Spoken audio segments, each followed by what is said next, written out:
Welcome back to Scary Bear Attacks. Today's episode takes us to Santa Monica, California. Yes, I'm not joking. Not the town of today, but a century and a half ago.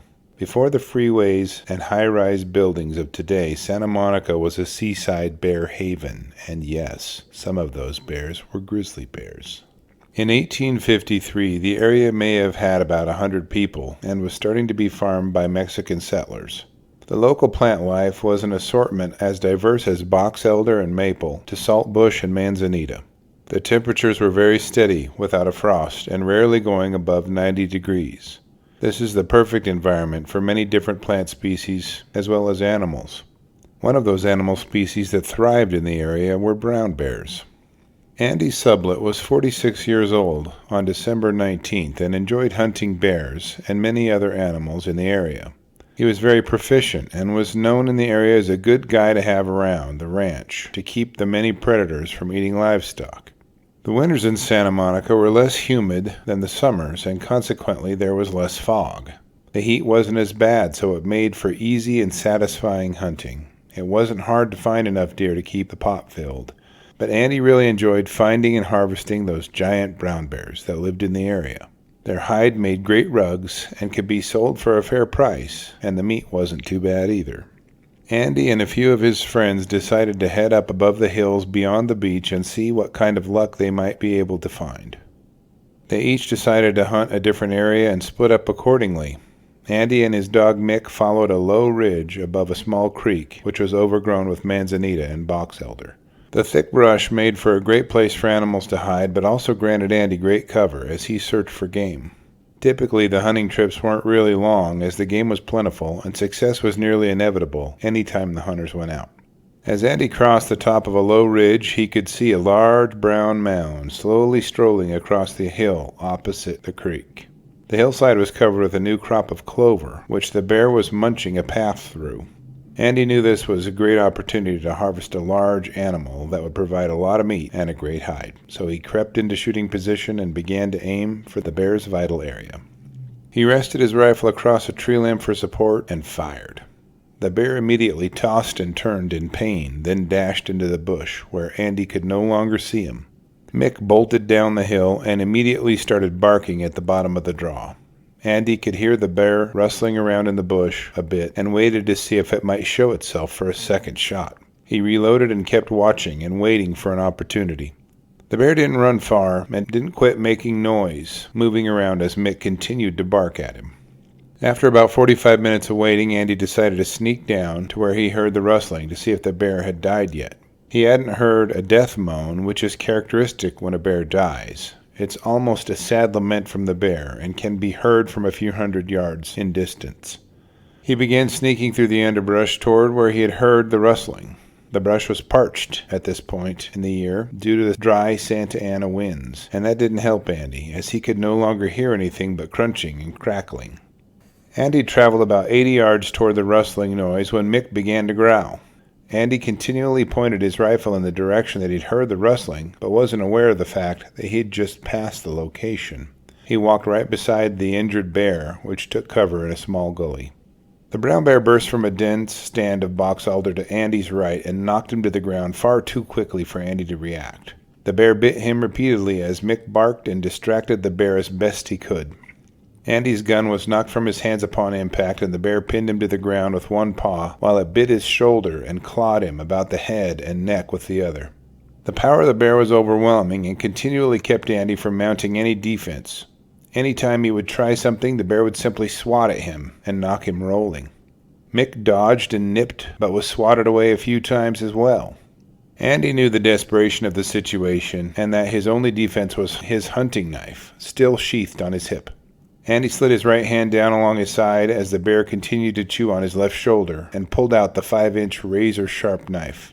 Andy began plunging the knife into the bear's ribs at first, over and over, hoping to stop the attack. The bear reacted to the blade by snapping its jaws away from Andy's shoulder and toward the hand holding the blade. This brought the bear's neck very near his right hand, and Andy began plunging the blade into the bear's neck. The bear's blood poured from the neck wounds, and Andy could tell the wounds were fatal, but wasn't sure his own were not. The bear and Andy were both covered in blood as the neck wound started to take effect on the bear. The bear started to open and close his mouth as the blood from his wounds filled his gullet. The bear's attack lost significant intensity and it started to back away from the man in hesitation. Andy watched as the bear first sat down on its rear, then slowly laid down as the blood pooled around it. That is when Andy's dire situation dawned on him. He began assessing his injuries and knew it was not good. He had deep wounds from the bear's claws on his neck and chest. His shoulders were bitten thoroughly and clawed up as well. He wasn't sure where his rifle ended up, but he knew he didn't have time to find it. He slowly got to his feet and fought off dizziness due to the blood loss. He strained his voice, calling Mick to follow him, and slowly limped his way up the small hill above the attack site. It took him several hours just to go the short distance back to meet his friends. They were horrified to see his wounds and were surprised he made it back to meet them at all. They helped him back to his house, and a local doctor was called to his home. His injuries were bandaged and cleaned. Andy struggled to recover for 7 days, but his wounds were too much. Mick made a full recovery, but Andy died 1 week after the attack. Thank you to Matt Emerson for emailing me and inspiring this episode. Welcome back to Scary Bear Attacks. Today's episode takes us to the hot and dry mountains of Caliente, California. The arid climate features mountains and hills sparsely covered in dry grasses, low-growing desert bushes like big berry and common manzanita, Fremont cottonwood, and the blue oak tree. The ground cover is seasonally adorned with California fuchsia, western columbine, and deergrass, plus many more. The animals of the area include coyotes, jackrabbits, cottontails, mule deer, and bobcats. The more dangerous inhabitants of this area include black bears. On the higher slopes of the desert mountains, forests of various kinds of oak, willow, mesquite, and sycamore dominate the skyline and provide shade for all passers-by. On July 22nd of 2018, Elena Hansen was enjoying the freedom and space of her sprawling 70-acre ranchette. She enjoyed working with the horses, but still had a lot of work to put in just for maintenance. She always had chores to do to maintain the property, but the 56-year-old single mother embraced the hard work required. On this day, she was focused on fixing a water line for a new vineyard she was planning on constructing in the near future. The spring fed into a concrete box with a floodgate, and the spring had started to decrease in its flow. To Elena, that meant she would have to dig out any obstructions to keep the water flowing in order to execute her plan. She hiked up the box canyon where the spring was located with her 2 trusty ranch hands, Deke, who was a huge English Mastiff, and Archimedes, a very large Irish Wolfhound. Her dogs were her best friends in many ways, and today's events would once again confirm that fact to Elena. There was nothing alarming about the day, and she felt no strange or foreboding feelings as she worked. In fact, Deke and Archimedes had wandered off a short distance and found some shade to take a nap. The tough rancher entered her irrigation box and began clearing mud and gravel from the mouth of the spring that fed it. As she worked in the summer heat, she could see the spring begin to produce a greater flow of water. She had to stop periodically to wipe her brow and rest. As she worked, she drew the attention of a particularly predatory visitor who had somehow managed to slip past the sleeping dogs and approach to within 10 feet of Elena. After digging around a bit more, Elena stood up to recompose herself. This time she was not refreshed by rest. Instead, she was alarmed by a rather small black bear only a few feet from her. She noticed the bear had simply been standing there, barely hidden by a small willow patch, as if it was waiting for her to notice it. As soon as their eyes met, the angry black bear pounced on Elena. She quickly tried to fold herself into the fetal position in the wet sand to protect her head and neck as best she could. The bear immediately clamped its jaws onto her head and bit and pulled at her ears. As it pulled her by her head, it managed to bite onto her face. It immediately began to tear skin and tissues from her face as it bit. It used its mass of only about 150 pounds to pin her to the ground by sitting on her. Elena is only around 100 pounds, so she wasn't much of a challenge to control for the bear. Even a small bear is much stronger than a very large man and quicker by far than a human. As the bear pressed Elena into the sand, it focused its attack on her head and face. It was clearly trying to rip her head off and possibly crush her skull. The terror that filled her mind was paralyzing, but somehow she fought back as hard as she could.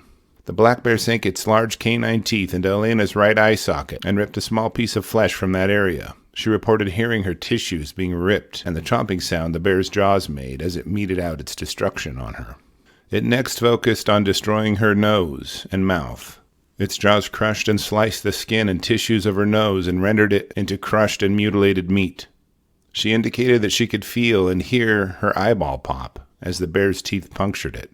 The bear took Elena's face in its mouth and shook its head back and forth violently as she heard her bones popping and crunching beneath its pressure.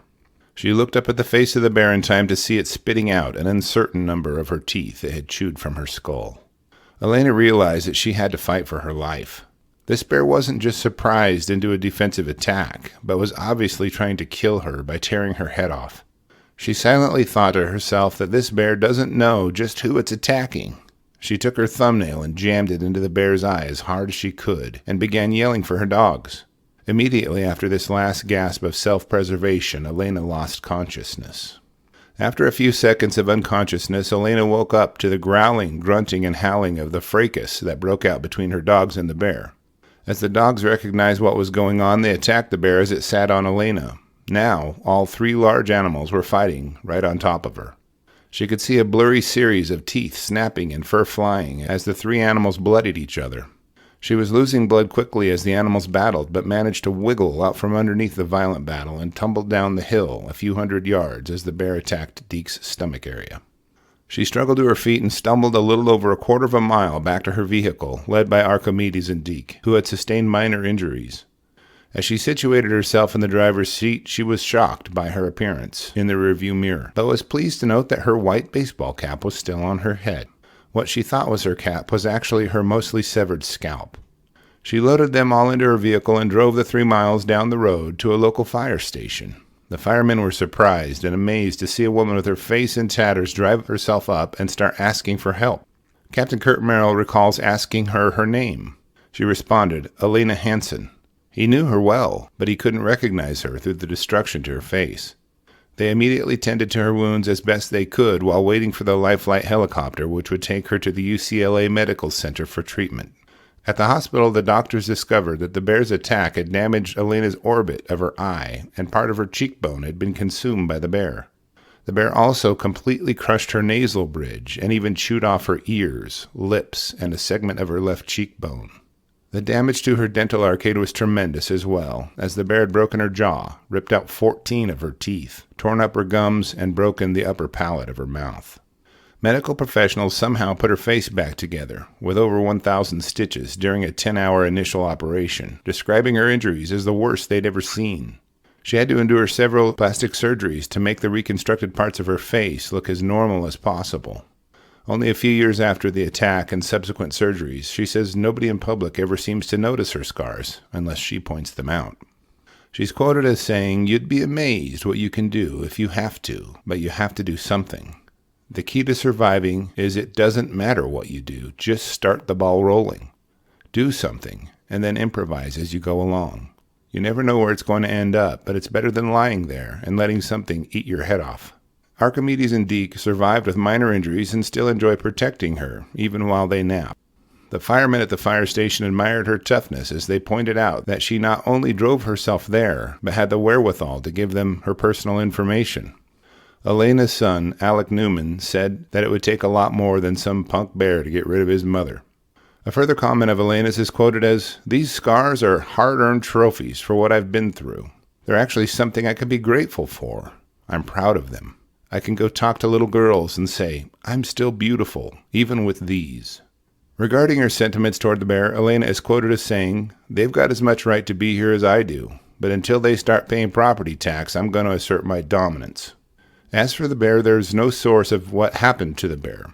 To my knowledge, it has not been killed, and no one's pursuing it for such aims. On a more somber note, Elena's insurance company refused to cover all but 20% of her medical bills. Her expenses are calculated at around $300,000. She maintains she was first mauled by a bear, then mauled by Blue Cross. The podcast recounting the entire event is pinned in the comment below this video and gives you a great perspective on how admirable and hilarious Elena is. There is also a link to her book recounting her attack titled Chomp Chomp Chomp in the sources. Since YouTube guidelines prohibit the posting of pictures as gruesome as Elena's, I've posted them on my Patreon, and the link is below, so click on it and take a look. After reviewing the details of Elena's attack, I'm left with a few questions. First, Do you think her bear attack was a predatory attack or a territorial attack? If bears see us as a food source, then that's a very frightening reality. If they see us as competition, then they may continue to see us as an existential threat. Next, do you think she would have survived if her dogs had not come to her rescue? Also, do you think that the bear attacked her because she was occupying one of the few water resources in the area? Finally, would you agree that she is one of the most beautiful and witty bear attack victims we've ever covered on this channel? Please post your comments in the comment section below and let's talk about it. Welcome back to Scary Bear Attacks. Today's episode takes us to the Old West setting of the high canyons and mountains of Chihuahua, Mexico. There was a Spanish settlement there by the name of Colonia Pacheco. This area comprises 3 distinct geographic areas. An extinct volcano named Cerro Mojonoro is the highest mountain in the Sierra Madre Occidental Range, which makes up 1/3 of the area. The rest is plains and desert. The animal life includes white-tailed deer, wolves, bears, and cougars, plus smaller animals like bats, foxes, and raccoons. The native plant life include lechuguilla, mesquite, guayol, and osotillo.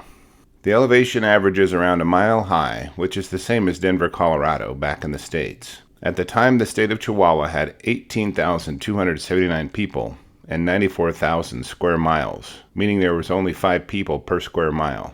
That leaves plenty of room for big predators to roam, like brown bears.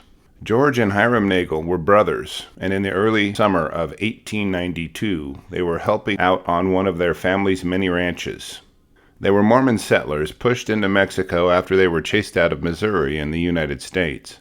The ranchers had been experiencing a rash of calf and colt predations, and the area was loaded with plenty of culprits. They had estimated a $300 loss so far this spring, and in those days, that amounted to several $1,000s in today money. On the Saturday before the day in question, Hiram had been out hunting down predators by himself. He came home and told George and the others that he had run into a really big brown bear, also called a grizzly bear. The 2 brothers decided they would go get that bear on Monday. They headed out to the area on Monday to where the bear was spotted and split up to search for him. They would regularly meet back up and discuss the plentiful sign and tracks in the area. They also found several carcasses of their calves consumed by the bear, with track evidence present. By Wednesday, June 22nd, 1892, they decided to hunt along the Gavilan River and pull all their cattle from the area to ensure their safety. The brothers split up for a while and found some of their herd and headed them down a small canyon. As they came out onto the side of the hill, Hiram spotted the big brown bear again. He yelled out, "Hey, there it is over there on that point." The brothers dismounted their horses and grabbed their rifles. Hiram shot a .44 Winchester lever-action rifle and George shot a .45 Marlin. Hiram opened up the shooting and hit the bear in the vitals, followed by a good shot by George. The brothers continued to fire several more shots and were certain they were hitting the bear, but it continued to walk along the bottom of the canyon. The bear headed up the other side of the canyon, and George sent one more bullet in his direction. That bullet hit pay dirt and sent the massive bear tumbling back toward the bottom of the canyon, bawling the entire way. George worked the action of his rifle and managed to jam one bullet into the backside of another one. He reached into his pocket and pulled out his pocket knife and began unjamming his rifle. The bear lay motionless on the ground for a few moments, but quickly struggled to his feet and crawled back up the hill about 30 yards to an oak tree, where he collapsed again. Hiram hollered out, "That got him! Let's leave our horses and take him on foot," and immediately began to pursue the bear. George had fired all 3 of his cartridges, was still working on clearing his last jammed cartridge, so he lagged behind by a few minutes. George yelled at Hiram not to follow so close to the bear trail, as the men were now equally placed on opposite sides of the canyon. George yelled at Hiram to approach the bear from directly below him. As George continued to fix his rifle, he could hear 3 quick rounds fired off by Hiram. George figured they were a signal of Hiram's arrival to the top of the hill, but when he looked up, he couldn't find his brother. He jumped up on his mule and quickly rode toward his brother's last known location. He got to the top of the hill and yelled for Hiram, but heard nothing in response. George began following the trail of the bear and his brother around a low rise. As he crested the rise, George could see the bear a short distance away, and it had something in its mouth. The bear was growling as he chewed on the bloody thing in its mouth. Then George saw Hiram's blue overalls underneath the bear. He could see the bear chewing and munching on Hiram's right hand very clearly. Upon seeing George, the bear spit out Hiram's hand and began heading up the hill again. George jumped off of his mule and began aiming his rifle at the bear. He fired one of his 3 remaining bullets and dropped the bear again, but the bear stood back up and started to head toward George now. He tripped to the ground, and so did the bear. The bear then clamped its jaws onto a thick pine limb and crushed it into splinters and began to climb the hill again with it in his mouth. George fired one more bullet of his 2 remaining. That bullet dropped the bear. It writhed in pain and anger, but was injured to the point it couldn't walk anymore. George quickly approached to within just a few yards and put the giant bear out of its misery, and Hiram's misery, with a bullet through the skull. Hiram had rolled over and rose to his hands and knees. He was horribly mangled, and his head was completely bloody and misshapen. George now confronted the reality of their predicament.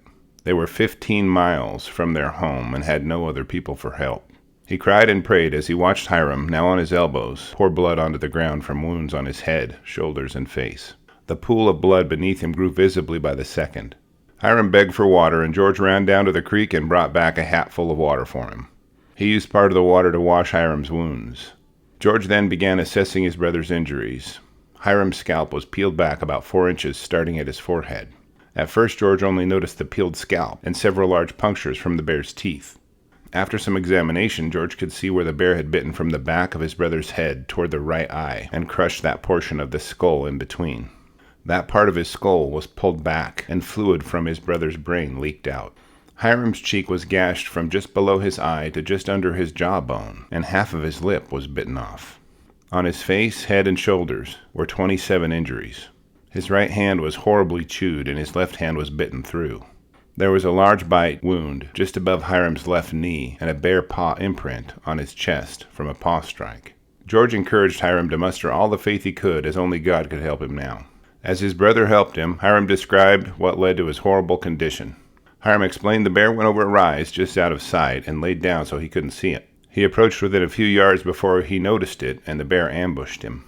He pulled the trigger of his rifle, but it was a misfire. He continued to point his gun at the bear, hoping the powder would kick off as he ran backward.